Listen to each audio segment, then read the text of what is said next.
Hello, I'm Dr. Henry Nasrallah, and my presentation is about why the schizophrenia term is obsolete and stigmatizing and requires an update.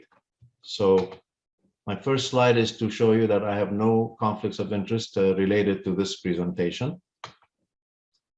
Now, the term schizophrenia, as you know, is 100 years old and has over time carried a lot of baggage, especially stigma. And it kind of reminds all of us, our patients and us, the researchers and clinicians, about the era of insanity, hopelessness, disability, asylums, and also discrimination. Now, advances in research clearly shows that schizophrenia has changed a lot because we have learned a tremendous amount over the last few decades and needs to be reconceptualized as the spectrum of psychosis. In fact, now we use this terminology widely, and schizophrenia is only about 30%, 1/3 of the total spectrum of psychoses.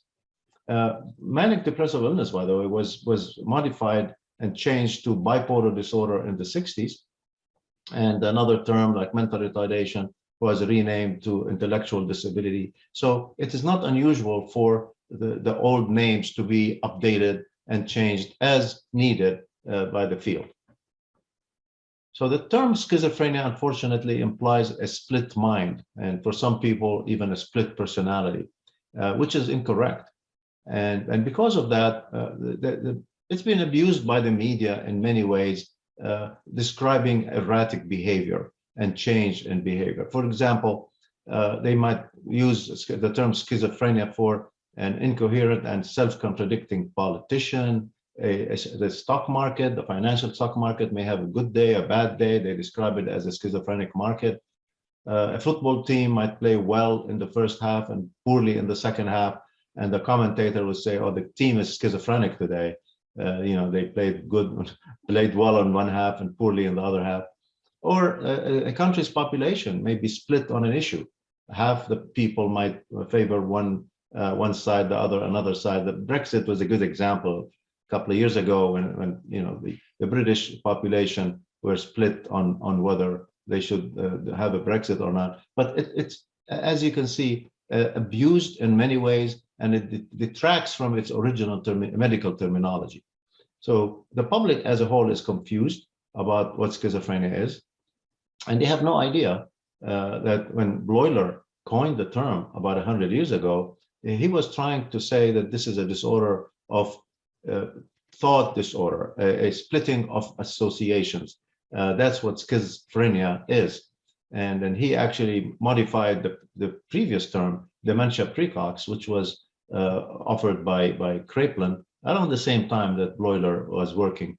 And dementia precox, dementia of youth, had its own detractors as well. So a lot of articles are coming out about whether the term schizophrenia should be abandoned. This is one of them from Europe. And also a lot of articles have focused on the relationship between the term schizophrenia and stigma-related outcomes.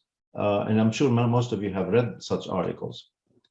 And some investigators have gone gung-ho and assumed that the schizophrenia is dead, like Waiting for Godot, and that the baby shower for the psychosis spectrum has begun. So it's a little bit of an interesting take on what's going on right now. We're in the middle of a change, a transition.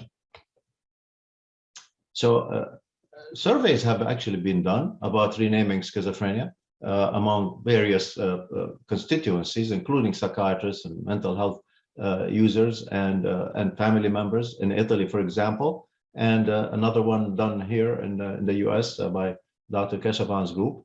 And both of them reflect a wide acceptance of the notion of changing the term schizophrenia by patients, by families, by investigators, and even by the public sector involved in diagnoses. So it should be known to all of you by now that some countries have actually gone ahead and changed the term schizophrenia to something else in order to increase the likelihood that people will come forward and get treatment rather than be stigmatized by the term. So in Japan, they changed it to the term integration disorder. In South Korea, they changed it to attunement disorder. And in Hong Kong and Taiwan, they changed it to dysfunction of thought and perception.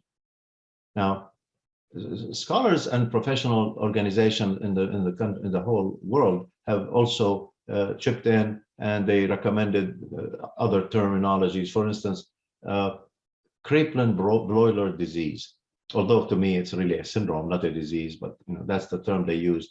Neuro-emotional integration disorder was another term proposed. Salience syndrome was also proposed by Dr. Van Os and colleagues. Conative, cognitive, and reality distortion syndrome, or the Concord syndrome, was proposed by Drs. Keshavan and Tandon and myself. Psychosis susceptibility syndrome was also proposed. Bleuler syndrome was offered, and psychosis spectrum disorder, of course, which is now more widely used, maybe on the way to another final terminology that all of us can agree on worldwide. Now, you probably noticed that two major journals that are official journals of CURESZ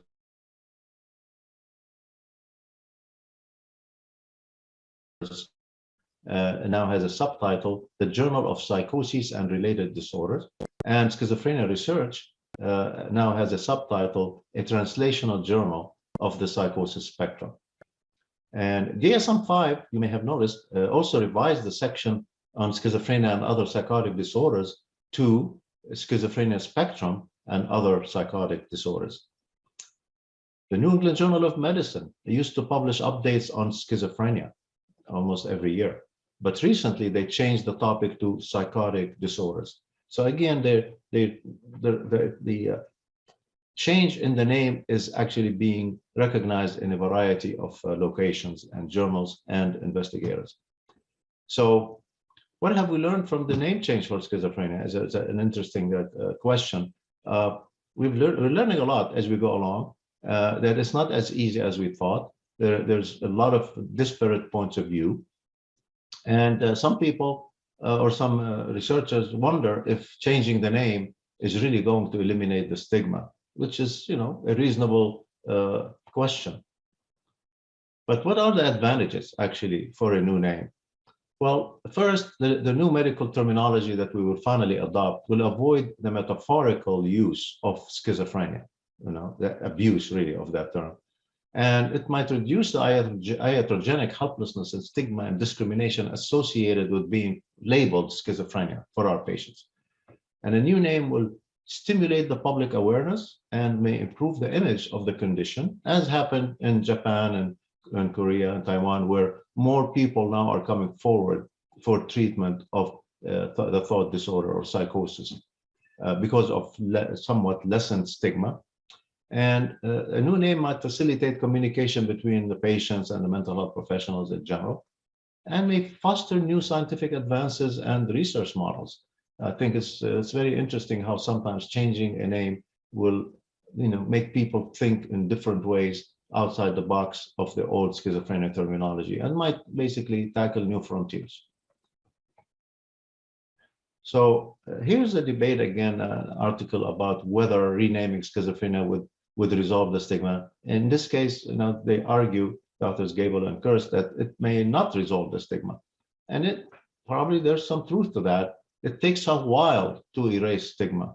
Stigma is really very hard to shed overnight. But I think that a new name, well constructed, a new name, as it disseminates, might basically gradually allow that stigma to fade away.